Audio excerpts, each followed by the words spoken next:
महाकाल और युग प्रत्यावर्तन प्रक्रिया डे 30। परम पूज्य गुरुदेव वंदे माता जी को आपके इष्ट को हृदय में धारण करते हुए महसूस कीजिए कि ये स्वाध्याय जो गुरुदेव करा रहे हैं हम समझ सके कि इसमें हमें क्या सीखना है, हमारी चेतना को ये स्वाध्याय गुरु इच्छा अनुसार स्पर्श कर सके। कल हम पढ़ रहे थे कि गुरुदेव ने एक नया टॉपिक में बताया था कि दक्ष की मूर्खता और सती की आत्महत्या। सती मतलब हमारे भीतर की सत प्रवृत्तियां, और दक्ष मतलब जो चालाकी से ऊपर बैठ जाएं, जो हर कार्य में दक्ष हों लेकिन उनके भीतर उनके अंदर की जो सतीत्व है, जो पॉजिटिव क्वालिटीज़ हैं, जो ह्यूमैनिटी को शो करती है, वो सारी क्वालिटीज़ अगर ख़त्म हो जाएं तो ऐसी चतुरता का भी, ऐसी दक्षता का भी कोई लाभ नहीं है। और फिर गुरुदेव ने बताया कि जब शिव शंकर ने ये देखा तो उनके गणों ने तोड़फोड़ मचा दी। और वही कल बात हो रही थी कि निष्कलंक अवतार है, भीतर प्राण प्रवाह जागृत होगा, और जब हजारों के अंदर वो प्राण का प्रवाह, वो प्रवाह जो हमें पॉजिटिविटी की तरफ, परमार्थ की तरफ लेके जा सकता है, तो वही हम सब गण बन जाएंगे। जो उनके काम में लग जाए, महाकाल के काम में, वो उनका गण। और फिर जब वो गण बन जाएंगे तो वो ऐसी शक्तियों के, ऐसी जो नेगेटिव एनर्जीज हैं उनके विपरीत, उनके खिलाफ काम करेंगी, लेकिन उनका अपना उसमें कुछ नहीं होगा। वो मैं भाव, फॉल्स ईगो के साथ वो काम नहीं करेंगे। अगर ईगो आ गई या कोई भी एक चीज आ गई, जो 3 राक्षस गुरुदेव ने शुरू में ही बताए, तो फिर जो है दोबारा से इंट्रोस्पेक्शन करने की जरूरत है। आगे इसमें गुरुदेव लिख रहे हैं, आज भी दक्षों ने यही कर रखा है। वे तथाकथित चतुर लोग, समाज में मूर्धन्य बने बैठे व्यक्ति चतुरता तिक्रम को ही अपना आधार बनाए हुए हैं। दूसरों के सहारे वे छल बल से आगे बढ़े ऊंचे उठे हैं। तप और त्याग का नाम भी नहीं। ऐसे मूर्धन्य लोगों का बाहुल्य व्यक्ति और समाज की आत्मा को कुचल मसल रहा है। आज भी गुरुदेव बोल रहे हैं कि अभी प्रैक्टिकल लाइफ में देखें तो भी ऐसा हो रहा है। सत्ता गलत लोगों के हाथ में चली जाती है। गलत बोले तो उनका अंतःकरण जानता है, हमें किसी के ऊपर जजमेंट या ऑब्जर्वेशन या टिप्पणी नहीं करनी है। लेकिन गुरुदेव कह रहे हैं कि ऐसा हो रहा है कि जो ऊंची पोस्ट पे बैठे हैं उनके अंदर का सत्यत्व मर गया है। तो जहाँ ब्राइब नहीं लेनी चाहिए वहाँ ब्राइब ले रहे हैं। जो काम एकदम प्लेन, बहुत अच्छे तरीके से होना चाहिए, वो अच्छे तरीके से नहीं हो रहा है। और जहाँ पे मतलब अपनी ऑनेस्टी से काम नहीं हो रहा है। आपको रुतबा मिल गया, आपको सत्ता मिल गई, आपको पोजीशन मिल गई, तो उस पोजीशन की जो गरिमा है और उस गरिमा के अनुरूप जो काम करना चाहिए उसके अनुसार काम नहीं हो रहा है। और ऐसा नहीं कि हर कोई, पर मेजॉरिटी जो है नेगेटिविटी की तरफ चली गई। मेजॉरिटी ना चाहते हुए भी लोभ में, चाहे वो लोभ हो, चाहे लालच हो, चाहे रीज़न कोई भी हो उसके पीछे, any reason can be there, लेकिन उसके चक्कर में मामला गड़बड़ा गया और उससे समाज गड़बड़ा गया। और जब ऐसा होगा तो महाकाल बर्दाश्त नहीं कर पाएंगे। और हमारी आत्मा हमें बताती नहीं हो ऐसा नहीं है, तो वो आत्मा कुचल मसल रही है और एक लिमिट के बाद महाकाल का चक्र चले गई। इससे मनुष्यता आत्महत्या जैसी स्थिति में पहुंच रही है। यह स्थिति महाकाल को असहनीय है। सदाचरण में ही भगवान के संसार की शोभा है। वे हरी भरी फली मानवता को ही मौत बनाते हैं। यह सती ही उनकी सहचरी है। जो इसे आघात पहुंचाता है वह भगवान का शत्रु है। देखिए, वैसे महाकाल करुणामयी है, उनके भीतर प्रेम है, दया है, और वो सबका हित चाहते हैं। लेकिन जो आत्मा के जो मूल गुण हैं, जो ऑनेस्टी है, कंपैशन है, सत्यत्व है, परमार्थ का भाव है, जो इसके विपरीत चलेगा वो महाकाल का शत्रु है। गुरुदेव ये वर्ड लिख रहे हैं, शत्रु है। क्यों? क्योंकि वो चाहते हैं कि उसकी आत्मा जाग जाए। भाव वहां पे भी वही है। महाकाल कभी नहीं चाहेंगे, जैसे वही माता पिता वाला एग्जाम्पल, बच्चा गलत करेगा तो माता पिता क्या करेंगे, उसे सही राह लाने के लिए कुछ भी करेंगे। स्थिति जब तक असहनीय हो जाती है तब महाकाल को अपना ध्वंस शस्त्र प्रयुक्त करना पड़ता है। दक्ष की सारी शासन सत्ता, विधि व्यवस्था नंदीगणों ने देखते ही देखते विध्वंस के तर्क पे फेंक दी। आज की मानवीय चातुर्य जो सुविधा साधनों की अभिवृद्धि के अहंकार में अपनी वास्तविक राह छोड़ बैठा है, उसकी दुर्गति को अधिकारी बनेगा, जैसा दक्ष का सारा परिवार बना था।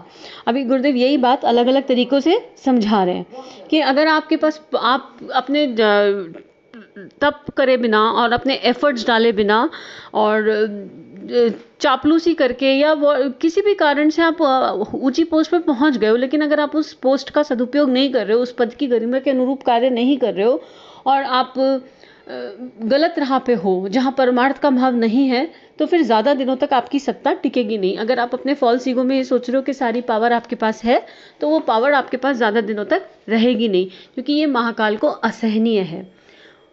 मृत सती की लाश को कंधों पर रखकर रुद्र उन्मत्तों की तरह विचरण करने लगे। उनके शोक का बरापार ना था। ऐसे विकराल और रौद्र रूप को देखकर दशों दिशाएं कांपने लगी। सती के सत्प्रवृत्ति के ना रहने की स्थिति उन्हें असह्य थी। आपे से बाहर होकर वे हुंकारे भरने लगे। उनके श्वास प्रश्वास से अग्नि की भयानक लपटें निकलने लगी। उन 49 पवन आंधी तूफान बनकर स्थिति को पले में बदलने का आयोजन करने लगे।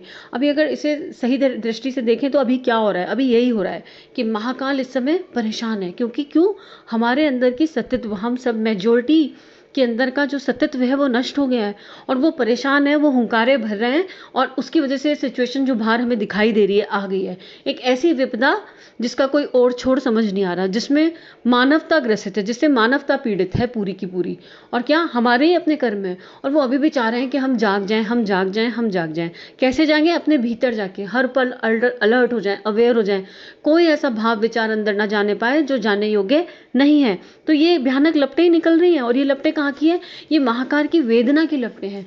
कह रहे मैंने अपने बच्चों को क्यों भेजा इस दुनिया में, एक एक आत्मा का जन्म क्यों हुआ, चाहे वो किसी भी देश में हुआ हो, किसी भी राष्ट्र में, किसी भी संप्रदाय में, कुछ मैटर नहीं करता, कम्युनिटी मैटर नहीं करती, कुछ मैटर नहीं करता, केवल मानवता मैटर करती है, आत्मा मैटर करती है कि सोल को जन्म क्यों दिया था और ये लोग क्या कर रहे हैं। अब वो स्थिति उनसे असहनीय हो गई उनके लिए और इस असहनीय स्थिति में क्या हो रहा है, उनकी श्वास प्रश्वास से लपटें निकल रही हैं और हम देख रहे हैं वो लपटें अब किस रूप में सामने हैं, हम मतलब प्रकट रूप में उनको देख रहे हैं। अब ऐसे में जो महाकाल के गण हैं, जिनके अंदर का सत्यत्व जागृत है, वो इस घोंसले में बचे रहेंगे। ये गुरुदेव ने कहा, बिल्कुल उनके शब्द हैं अक्षरक्ष, कि जो लोग इस घोंसले में रहेंगे, इट्स नॉट कि आप परिवार से जुड़ जाओ या आप गायत्री मंत्र की चैंटिंग करो, अपने भीतर ऑनेस्टी से देखो।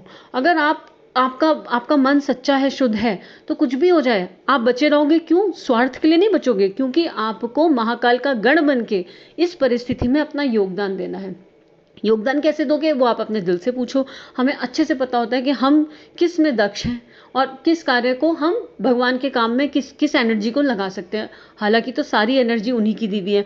कुछ नहीं कर सकते तो बैठ के कम से कम आधा घंटा प्रार्थना तो कर सकते हैं, पूरे दिल से, पूरे हृदय से, पूरे मन से आधा घंटा प्रार्थना और उपासना और साधना, ये काम तो हम कर ही सकते हैं। अगर बिल्कुल ऐसा लग जाए कि कुछ भी नहीं कर सकते तो this is the best way. Prayers are the best medium जब हम हेल्पलेस हो जाएं। लेकिन वो प्रेयर की इंटेंसिटी क्या है वो बहुत इंपॉर्टेंट है, उस प्रेयर के पीछे का भाव क्या है वो बहुत इंपॉर्टेंट है। जितनी इंटेंसिटी से प्रेयर्स होगी यूनिवर्स सुनता है। एक एक, ये गुरुदेव ने पहले भी साइंटिफिकली बताया कि एक एक भाव हमारा यूनिवर्स में जाता है और उसके अकॉर्डिंग यूनिवर्स रिस्पॉन्ड करता है। और इसीलिए आजकल समूह की शक्ति की बहुत ज़्यादा इंपॉर्टेंस है और कितनी जो संस्थाएं हैं वो सामूहिक स्तर पे अलग अलग साधनाएं कराती हैं। अपने गायत्री परिवार से भी बहुत सारी सामूहिक साधनाएं इस समय चली हुई हैं। तो ये तो हम मिनिमम कर ही सकते हैं। अगर कुछ नहीं कर सकते, उन डॉक्टर्स के लिए, उन हेल्पर्स के लिए, अपने सिक्योरिटी के लिए, हाउसकीपिंग स्टाफ के लिए बैठ के प्रेयर्स कर सकते हैं कि ये लोग लगे हुए हैं और दिन रात लगे हुए हैं अपने लिए बिना सोचे।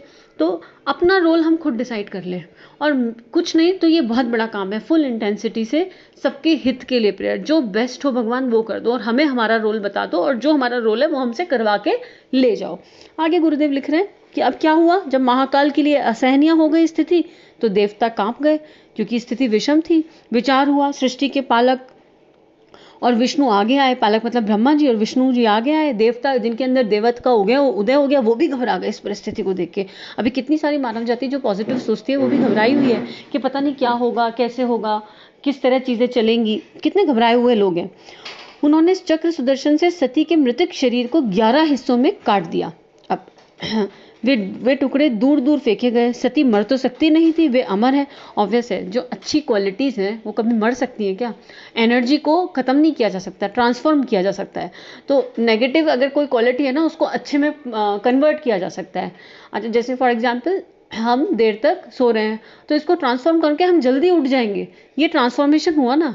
लेकिन देर तक सोने की एनर्जी को खत्म नहीं कर सकते हो। जल्दी उठ के किसी अच्छे कार्य में लगाओगे। जो समय 2 घंटे सोने में व्यर्थ खराब हुआ था, जल्दी उठने के बाद वो 2 घंटे का समय किसी अच्छे कार्य में लगेगा।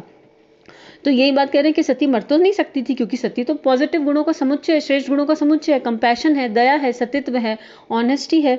तो उनको 11, अब उनको जब इनके 11 टुकड़े कट दिए तो वो जहाँ भी गिरे एक एक शक्तिपीठ की स्थापना हुई। अब ये देखिए, एक इंसान जब पूरी तरह ऑनेस्ट हो जाता है ना, तो उससे 11 लोग कन्वर्ट होते हुए देर नहीं लगती।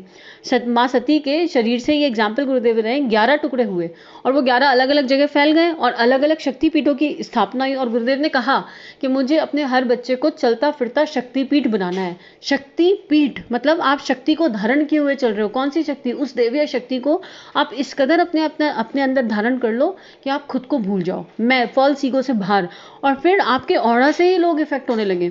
तो 11 नहीं, 111, हजारों, करोड़ों बदलते हुए देर नहीं लगेगी।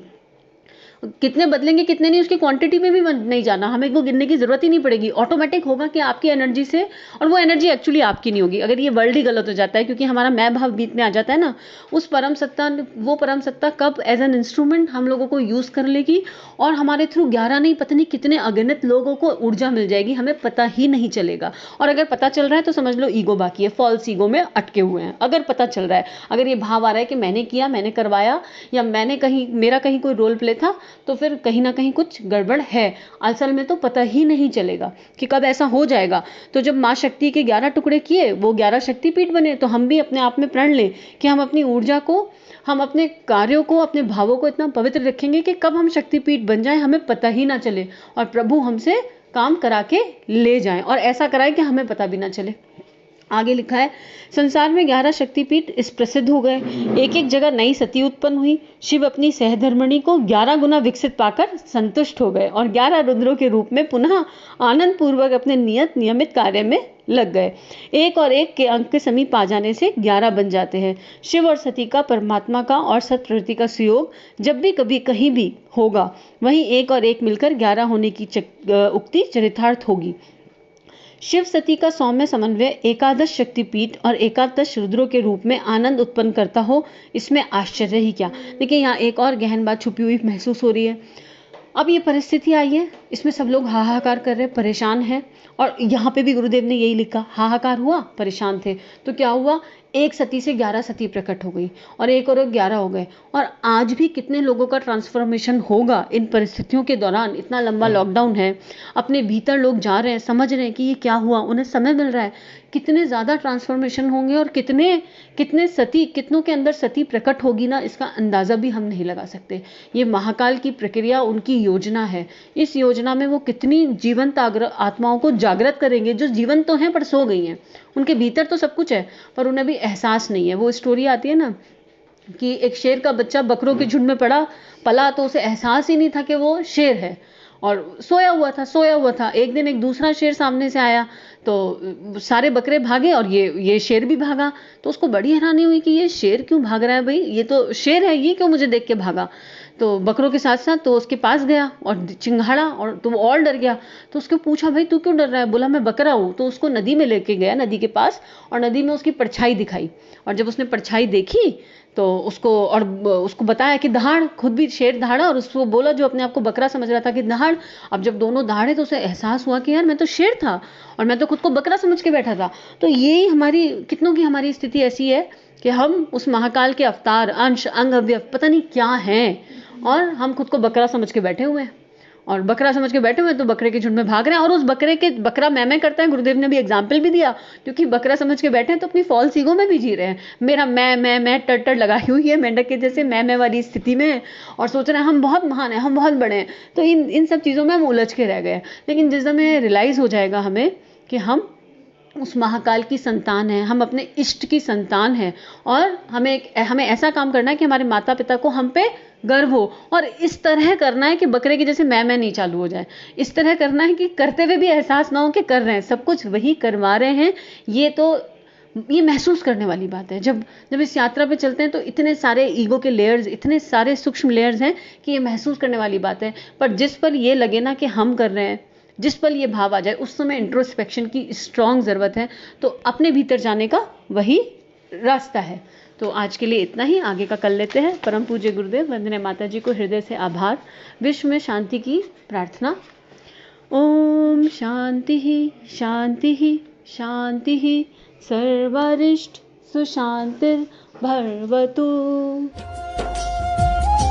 हमारे YouTube चैनल को सब्सक्राइब करें और बेल आइकन को दबाकर ऑल पर क्लिक करें, ताकि नोटिफिकेशंस आपको मिलती रहे।